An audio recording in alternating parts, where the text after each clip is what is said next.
పొద్దున ఆయన అరెస్ట్ చేశారు ఇంటి దగ్గర, అది నేను కాదని చెప్పట్లేదు.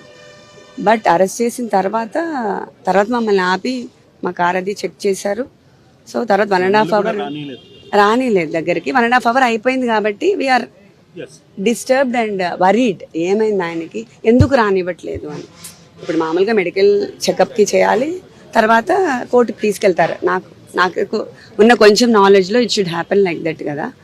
అందుకోసం మేబీ ఇప్పుడు అది కనీసం ఆయన బాగున్నారు, ఏమి ఇబ్బంది లేదని కనీసం మా లాయర్ గారని చూస్తే మాకు కొంచెం హ్యాపీగా ఉంటుంది. ఎందుకంటే సడన్గా స్టాప్డ్.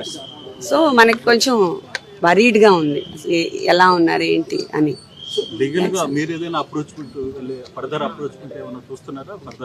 లీగల్గా ఫస్ట్ నుంచి ఇట్స్ ఇన్ ద ప్రాసెస్ అండి. సో ద టీమ్ ఆల్రెడీ ఉన్నారు.